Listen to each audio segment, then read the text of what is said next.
Hello everyone, today I'll be reviewing M. So M was released in 1931 and was directed by Fritz Lang. This is a German film, so I watched this with English subtitles.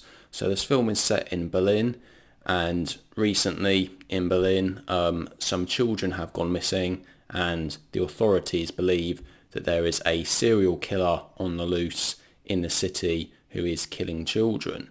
Now it turns out that this serial killer in the film, he is played by Peter Lorre, and he is wandering around, and we see glimpses of him here and there. We don't actually see anything taking place, but we see that some children are going missing. The police, the authorities, they are trying to find the serial killer, trying to track him down, while also at the same time a group of criminals or an organised crime, a group of people, a group of criminals essentially, are also trying to track down the serial killer, because at the same time when the police are trying to find the serial killer, they are carrying out raids on everybody and they are making life difficult for people in the city, which means that the group of criminals, they're also finding these things very disruptive, and they want to track down the serial killer themselves by means of a slightly different way.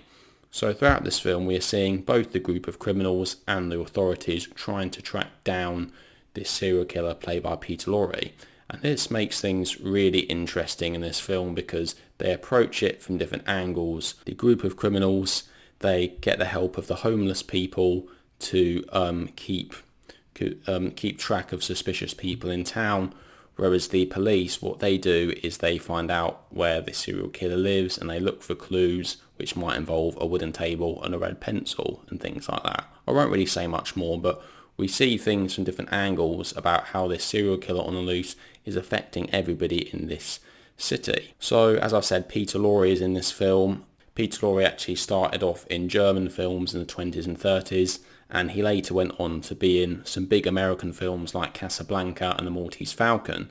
But in this film, he is really the main star performance-wise. He gives an absolutely fantastic performance, and as I said, this was 1931, and this was actually one of the first sound films. It was actually Fritz Lang's first sound film, and it makes excellent use of sound. And although it doesn't really have any music, it doesn't really need it because Peter Lorre's performance is incredible, just in his facial expressions, in his eyes, in his mouth, everything. He looks absolutely terrified throughout this film, and you can certainly tell by his performance.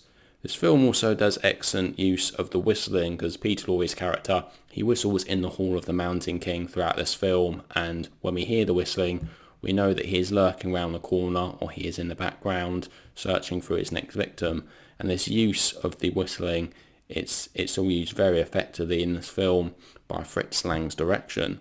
I also have to say, in terms of the camera angles and the zooms and the pans and all these sorts of techniques, all look very ahead of its time. I was very surprised these techniques were used in this film from 1931. Fritz Lang certainly knew what he was doing in terms of directing it, which certainly helps mean that this film has aged extremely well. Throughout this film, we get the tension building up. This film actually had me hooked all the way through. I was constantly wanting to know what direction the film was going in, because it never really gives too much away. It lets us think about what is about to happen. It lets us want to know what is around the corner, where this film is leading. And it's really interesting how this character played by Peter Lorre is affecting everybody else in the film.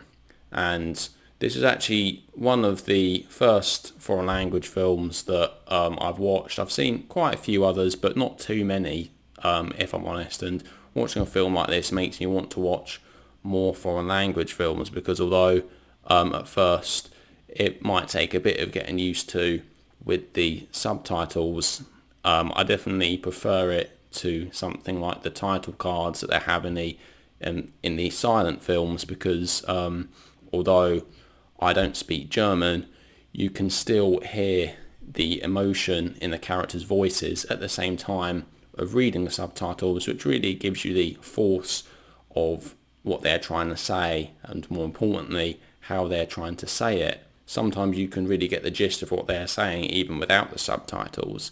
So even if you miss a line of dialogue here and there, you really still get a sense of what these characters are trying to convey on screen. What I did find interesting is there was actually also an English language version of the film at the time. With these foreign language films, they often did English language versions of it as well, so they filmed a lot of the scenes again. Sometimes with the English dubbing, it's actually an English language version included on the Blu-ray behind me, but I just watched the German version just because I wanted the original experience of watching this film, and I have to say it was absolutely fantastic. So I would really recommend this film if you like the old cinema, the old foreign language films. Even if you're somebody who isn't really into foreign language films, I would still give this a try because I think it is an excellent movie. It's absolutely superb, brilliantly filmed, the storyline is excellent, the direction fantastic, and the performances, especially by Peter Lorre, is absolutely brilliant. And this makes me want to watch more Fritz Lang's films. Metropolis is another one which is an absolute classic, and Fritz Lang actually did go on to later direct some Hollywood films like The Woman in the Window and The Big Heat, which I would also like to check out. So I'm going to give M a rating of 10 out of 10. I really recommend this film. I know that if it's a film about a serial killer who murders children, it does sound very dark. It's not going to sound the most appealing film, but remember this is 1931, so obviously it's not too graphic and anything. It doesn't really show anything particularly dark. It's more just about what is going on, and a lot of the evil stuff is left to our imagination. So there we go. So that is my review of M. So what do you guys think? Have you seen M? Would you like to see it? Please let me know what your thoughts are down in the comments section below. Anyway, thank you very much for watching. I'll see you all in the next video. Take care.